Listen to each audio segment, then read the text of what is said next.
వాలంటీర్లు రోడ్డు మీదకి వచ్చారండి. ఆంధ్రప్రదేశ్లో వాలంటీర్లు ఎక్కడ చూసినా సరే ధర్నాలు ర్యాలీలతోటి హోరెత్తిచ్చేస్తున్నారు ఆంధ్రప్రదేశ్లో మొత్తం. కాబట్టి ఆంధ్రప్రదేశ్లో వాలంటీర్ల పరిస్థితి అగమ్య గోచరంగా మారింది. ఎందుకంటే కూటమి ప్రభుత్వం ఏదైతే ఇప్పుడు అధికారంలో ఉన్న కూటమి ప్రభుత్వం ఎన్నికలకు ముందు ఒక వాగ్దానం అయితే చేసింది. నిఖర్సైన వాగ్దానం, ఆడియో వీడియో రికార్డెడ్గా ఉన్న వాగ్దానం ఏంటంటే, ఎన్నికల హామీ ఏంటంటే, మేనిఫెస్టోలో పెట్టింది ఏంటంటే కనుక వాలంటీర్లు ఎవరైతే ఉన్నారో మీ వాలంటీర్లు మీరు ఎట్టి పరిస్థితుల్లో భయపడవసరం లేదు. మీకు మేము మీరు వాళ్ళు ఇచ్చే 5,000 జీతం కాదు 10,000 రూపాయల జీతంతో మేము మిమ్మల్ని ఉద్యోగ భద్రత కల్పించి మిమ్మల్ని స్థాయికి తీసుకెళ్తాం. వాలంటీర్ల చోటి 5,000 తోటి 6,000 తోటి గోల్ సంచులు మోర్చే కార్యక్రమాలు అయితే కనుక మేము చేయించాం. కాబట్టి వాలంటీర్లకి భవిష్యత్తును మేము చూపిస్తాం అనేది కనుక కొన్ని హామీలు వాగ్దానాలు అయితే కనుక వాలంటీర్ల విషయంలో ఎవరికి తోచింది వాళ్ళు కూటమి ఎమ్మెల్యేలు కానీ మంత్రులు కానీ ఇలా చాలామంది చాలా రకాలుగా వాలంటీర్లకి హామీలు వాగ్దానాలు ఇచ్చారన్న మాట యథార్థం. ఇది జగమెరిగిన సత్యం. కానీ ఎప్పుడైతే అధికారం రాగానే ఆ వాలంటీర్లు ఊసే ఎత్తడం లేదు, ఆ వాలంటీర్ల గురించి అసలు మాట్లాడడం లేదు. ఒకవేళ ఎవరైనా వాలంటీర్ల గురించి మాట్లాడితే, ఏ ఎమ్మెల్యే గారైనా ఏ మంత్రులైనా లేకపోతే ఎవరైనా మాట్లాడితే కనుక వాలంటీర్ల గురించి మేము ఆలోచించలేదండి. కొంతమంది వాలంటీర్ల గురించి ఆలోచిస్తున్నాం ఏం చేద్దామని, కొంతమంది వాలంటీర్లకి పని ఎలా కల్పించాలని ఆలోచిస్తున్నాం. అసలు వాలంటీర్లు ఉన్నారా లేదో తెలియటం లేదండి. అసలు వాలంటీర్లకి ఉద్యోగాలు ఇచ్చారా లేదో తెలియట్లేదండి. అసలు వాలంటీర్లు ఇంతకుముందు ఉన్నారా?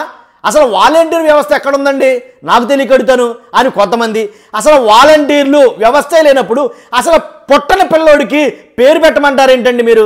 అసలు పిల్లవాడో పుట్టలేదురా అంటామంటే పేరు ఎలా పెట్టమంటారు మీరు అని కొంతమంది. ఇలాగ ఎవరికి తోచినట్టు వాళ్ళు వాలంటీర్ల గురించి అసలు మనం మామూలు కాదనమాట, ఎలా పడితే అలా మాట్లాడుతున్నారనమాట. అలాంటప్పుడు నిజంగా దినదిన గండం నూరేళ్ల ఆయుష్ అన్నట్టుగా వాలంటీర్ల పరిస్థితి మారిపోయింది. అసలు ఉందో లేదో తెలియదు. ఉరిశిక్ష పడ్డ ఖైదీనేనయ్యి వాలంటీర్ మీద నన్ను అడిగితే కనుక ఉరిశిక్ష పడ్డ ఖైదీకి ఉరిశిక్ష ఎప్పుడో చెప్తారు. ఇలా అలా కూడా లేకుండా పోయింది. ఉందో లేదో తెలియదు, ఉంచుతారో ఉంచరో తెలియదు, ఉంచుతారో తీసేస్తారో తెలియదు, అసలు ఉద్యోగం ఇస్తారో ఎవరో తెలియదు. ఏమీ తెలియక నిజంగా 6 నెలల నుంచి కళ్ళు కాయలు కాచేలాగా వాలంటీర్లు అందరూ ఎదురు చూశారు. ఇక ఎదురు చూసే ఓపిక చచ్చిపోయి, సహనం చచ్చిపోయి ఇంకా రోడ్ల మీద పడ్డారు.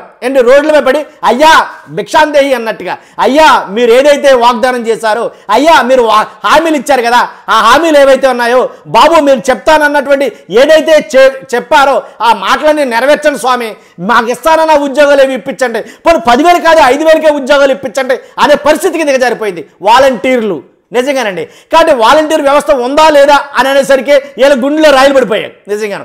కాబట్టి అలాంటి వాలంటీర్లు ఒక వాలంటీర్ని నమ్ముకొని ఇంటిలో బతికిన సందర్భాలు ఉన్నాయి. కొంతమంది కామెంట్లు నేను చూస్తున్నా, అదేంటయ్యా 5,000కి 10,000కి ఉద్యోగాల కోసం అలాగ వెంపర్లాడటం ఏంటి అని అంటే కనుక లేదండి. వాలంటీర్ అనేది ఒక ఉద్యోగం కాదు, సెల్ఫ్ సాటిస్ఫాక్షన్ అనేది ఒకటి ఉంటుంది.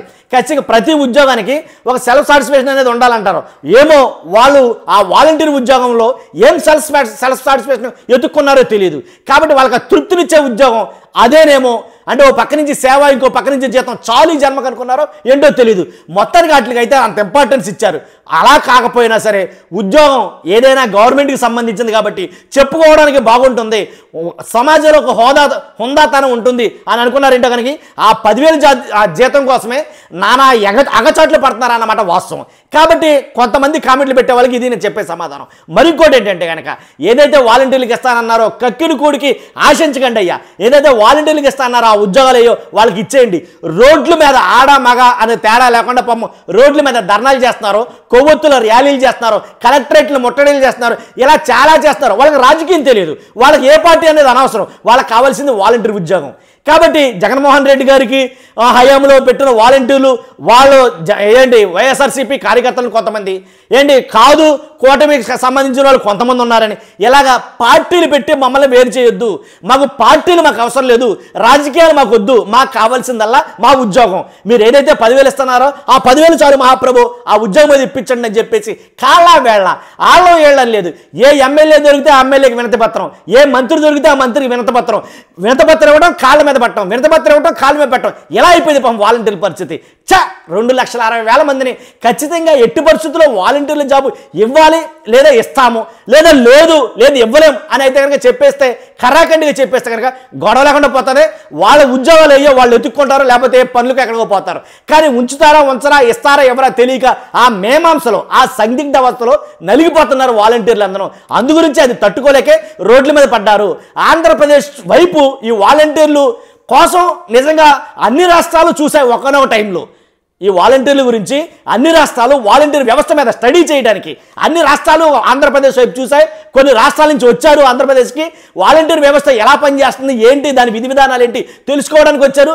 ఇప్పుడు ఆ వాలంటీర్లు రోడ్ల మీదకి ఎక్కిదడిగి మిగిలిన రాష్ట్రాలన్నీ చూస్తున్నాయి అంటే అసలు ఏంటి పరిస్థితి అని. కాబట్టి నిజంగా వాలంటీర్ల పరిస్థితి అనేది చాలా దైన్యంగా ఉందండి, చాలా దీనంగా ఉంది. మనం వాళ్ళకి ఎలా చెప్పాలో కూడా అర్థం కాని పరిస్థితి. కాబట్టి వాలంటీర్లు అందరూ రోడ్ల మీద పడిగాపులు పడుతున్నారు. కాబట్టి అంటే ఉన్నటువంటి ప్రభుత్వంలో ఉన్న ఎవరైనా సరే ఖచ్చితంగా వాలంటీర్లకి న్యాయం చేకూర్చే విధిగా వాళ్ళకి పని ఎలా కల్పించాలో, లేకపోతే ఏ పని కరెక్ట్గా సూటబుల్గా ఉంటుందో అవన్నీ ఆలోచించుకుని ఒక కమిటీ వేసుకునైనా ఖచ్చితంగా వాళ్ళకి న్యాయం చేయాలని మన ఛానల్ తరపు నుంచి ఖచ్చితంగా కోరుతున్నాం. కాబట్టి చూస్తున్నాం మీరు అందరూ కూడా 100% వాలంటీర్ న్యాయం జరగాలంటే కనుక మీ అభిప్రాయాన్ని కామెంట్ రూపంలో తెలియజేయండి. ఖచ్చితంగా లైక్ చేయండి, కుదిరితే షేర్ చేయండి. Thank you very much.